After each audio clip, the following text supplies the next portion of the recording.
Hay una enfermedad que probablemente ya está ocurriendo en tu cerebro ahora mismo, no en algún familiar lejano, en ti. Y lo más perturbador no es eso, sino que los investigadores llevan décadas negándose a llamarla por su nombre. Porque si lo hicieran, tendrían que reescribir todo lo que creían saber sobre el Alzheimer, sobre el envejecimiento y sobre la manera en que el mundo moderno nos destruye por dentro sin que lo notemos. Esa enfermedad tiene un nombre: diabetes tipo 3. Hola, esto es Cerebro Oculto. Hoy vamos a hablar de cómo el azúcar, la sustancia más consumida y más socialmente aceptada del planeta, puede estar literalmente asfixiando tu cerebro, matando neuronas, destruyendo conexiones, preparando el terreno para la peor pesadilla que existe: perder tu mente mientras tu cuerpo sigue vivo. Esto no es alarmismo. Esto es neurociencia. Vamos a verlo. Cuando comes azúcar, tu páncreas libera insulina. La insulina es como una llave. Abre las puertas de tus células para que la glucosa entre y pueda usarse como energía. Sistema elegante. Sistema que funciona bien durante un tiempo. El problema empieza cuando comes demasiado azúcar durante demasiado tiempo. Y cuando digo demasiado, no estoy hablando de casos extremos.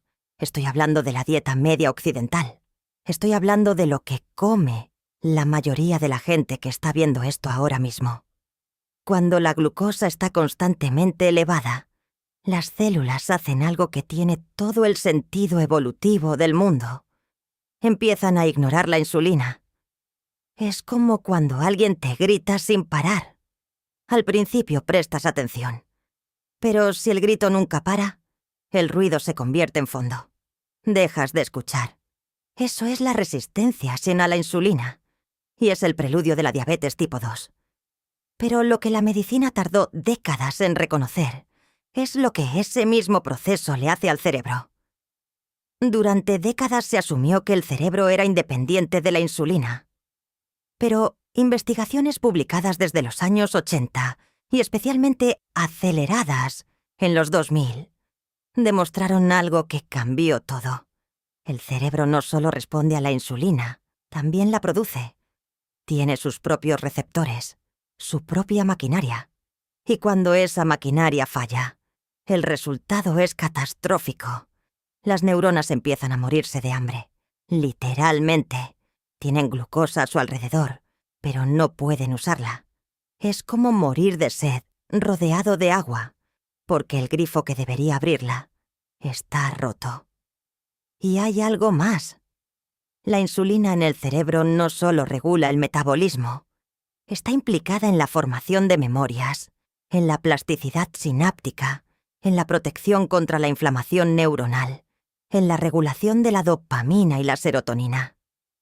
Cuando la insulina deja de funcionar bien en el cerebro, no solo se mueren neuronas, se deteriora la memoria, se fragmenta el pensamiento, se pierde la capacidad de aprendizaje. ¿Te suena a algo? Porque lo que acabo de describir es exactamente lo que ocurre en las etapas tempranas del Alzheimer. En 2005, Suzanne de la Monte, neuropatóloga de la Universidad de Brown, publicó en el Journal of Alzheimer's Disease. Fue el estudio pionero que acuñó el término diabetes tipo 3 para referirse al Alzheimer.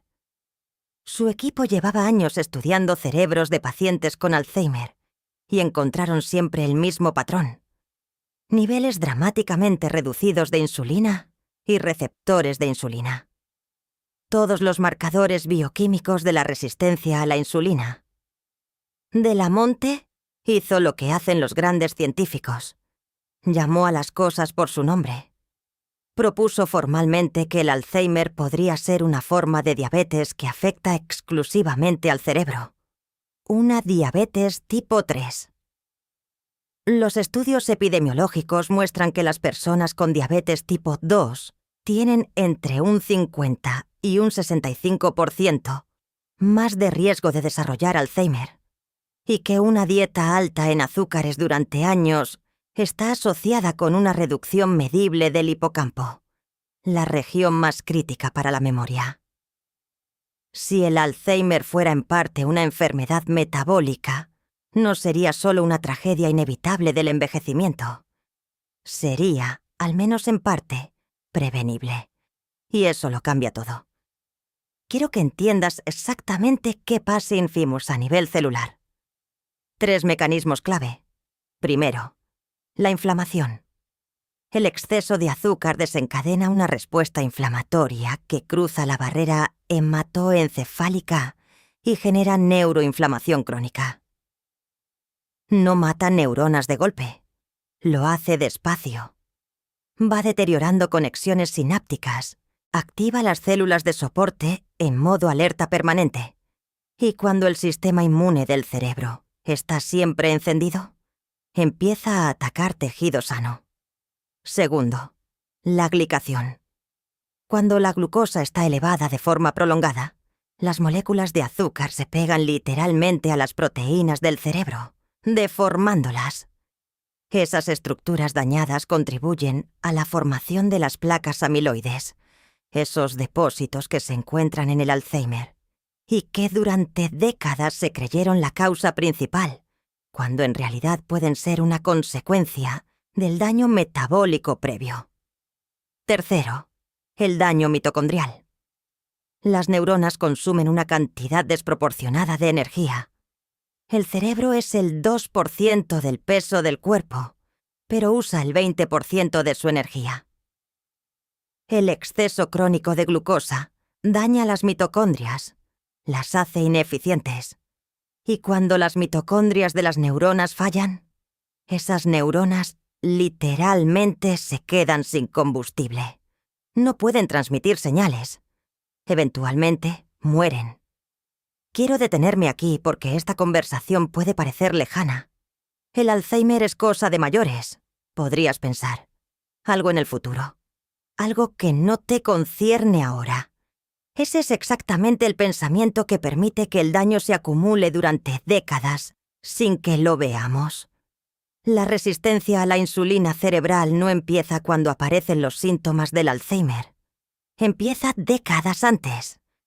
Y sus efectos intermedios son cosas que probablemente reconoces en tu vida. La niebla mental de las 3 de la tarde. Los bajones de energía después de comer. La memoria que ya no es lo que era. La ansiedad que aparece sin causa clara.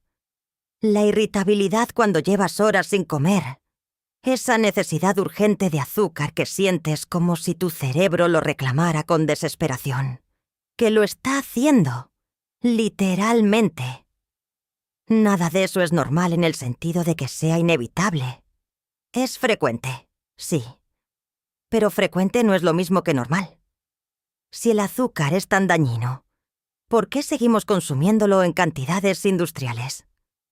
La respuesta no es debilidad de voluntad. La respuesta está en la neurociencia. El azúcar activa el núcleo accumbens, la región que regula el circuito de recompensa. El mismo circuito que activa la cocaína. Tu cerebro libera dopamina. Sientes placer. Y esa señal se graba. Pero ese sistema se habitúa. Cada vez necesitas más cantidad para obtener la misma respuesta. Y cuando no comes azúcar, ya no sientes placer. Sientes malestar. Hay algo genuinamente fascinante y esperanzador que quiero compartir.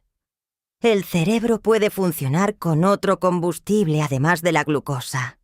Se llaman cuerpos cetónicos. Los cuerpos cetónicos no requieren insulina para entrar en las células cerebrales. Son una puerta trasera metabólica que permanece funcional, incluso cuando la resistencia a la insulina está comprometiendo la vía principal. Eso explica algo que los investigadores clínicos han observado, que en algunos pacientes con deterioro cognitivo temprano, los cambios dietéticos que inducen cetosis han producido mejoras cognitivas mensurables. No estamos hablando de curar el Alzheimer, pero sí de evidencia creciente de que el sustrato metabólico que le damos al cerebro importa. que las decisiones que tomamos en la cocina tienen consecuencias que llegan hasta las últimas sinapsis de la corteza prefrontal. Sé que lo que hemos explorado hoy es incómodo. Nadie quiere pensar que algo que consume cada día, algo que forma parte de celebraciones y rutinas cotidianas, puede estar dañando su cerebro en silencio.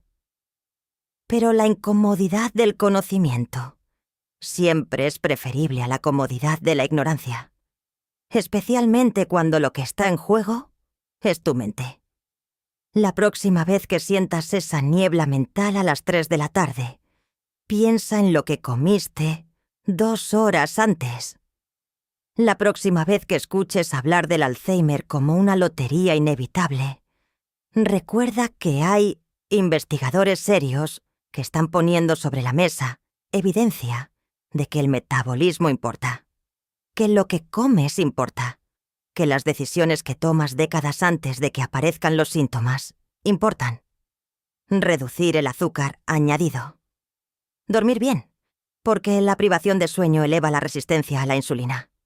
Hacer ejercicio, que estimula directamente la producción de BDNF, la proteína que ayuda a crear nuevas neuronas.